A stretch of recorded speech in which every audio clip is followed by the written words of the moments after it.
Накануне ГКНБ задержал двух граждан по подозрению в госизмене. Одним из них оказался политолог Марат Казакбаев. Так, в рамках досудебного производства по статье 307 были получены все доказательства причастности подозреваемых лиц к совершению данного преступления, сообщает ГКНБ. 13 апреля 2021 года по результатам проведенного комплекса следственно-оперативных действий на основании собранных доказательств задержаны граждане Корейской Республики Марат Казакбаев и МТ. Уголовное дело в отношении Марата Казакбаева засекречено. О периоде госизмены и на какую страну работал задержанный не сообщается. Но, по мнению политологов, задержанный не работал на госслужбе, а значит, не имел доступа к гостайне или засекреченным документам. Если он имеет государственную должность, или имеет секрет, или имел секреты когда-то, это другой вопрос. Поэтому сейчас мы, экспертно-политологическое общество, недоумение на самом деле, и мы сейчас вот тоже все думаем, гадаем, и хотелось бы, чтобы ГКНБ, она вопросами задаемся, почему именно Марата Казакбаева фамилию дали, а второго лица не дали, или нужно было в общем не давать, или если давать, нужно и второго человека. А может быть, это с этим человеком связано, да? Вместе с Маратом Казакбаевым задержан еще один кыргызстанец с инициалами МТ, которому также инкриминируется государственная измена. Но кто он, пока неизвестно. Эксперты предполагают, что второй задержанный работает на госслужбе, либо чиновник, имеющий доступ к информации. Здесь выйдут еще некоторые наши чиновники. Это в суде будет выяснено, потому что Марат Казакбаев, как политолог, не имеет допуска ни к ДСП, документы для служебного пользования, ни к секретным материалам. Секретные материалы даются в кабинете, где человек расписывается, там читает и возвращает назад, там же в кабинете.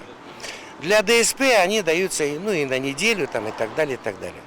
Поэтому Марат Казакбаев здесь мог быть не один, могли быть какие-то наши чиновники, которые имеют доступ к ДСП и секретным материалам. С чем именно связаны претензии следствия? Вопрос открытый. Обычно материалы уголовных дел по статье «Госизмена» идут под грифом секретности. Поэтому даже после судебных заседаний о деталях таких расследований ничего не известно, рассказывает экс-зампредседателя ГКНБ Артур Медетбеков. Он предполагает, что подозреваемые в действительности были замешаны в разглашении гостайны. Как правило, за это человек получает крупную сумму в качестве вознаграждения. Тот же чиновник из-за своей халатности, безалаберности мог допустить такие погрешности.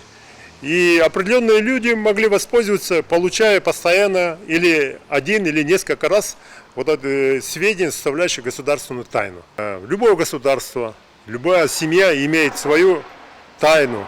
Тем более государство, которое геополитически расположено в Центральной Азии и которое имеет выходы и является членами ШОС, ОДКБ, ЕС, оно и является интересом для спецслужб, для различного рода других государств. По закону в случае доказательства вины подозреваемых им предусмотрена уголовная ответственность за совершение данного преступления в виде 10 лет лишения свободы. Госкомитет подробности огласит по результатам расследования. Напомним, до этого громкое дело по статье «Государственная измена» в 2014 году было расследовано в отношении завотдела международного сотрудничества аппарата правительства Алтынбека Муралиева. Следствие тогда длилось почти 2 года. Первомайский районный суд столицы признал его виновным и заключил под стражу на 12 лет. Позже Бишкекский горсуд увеличил этот срок до 22 лет пребывания в колонии усиленного режима, а в 2019 году Верховный суд сократил наказание до 10 лет.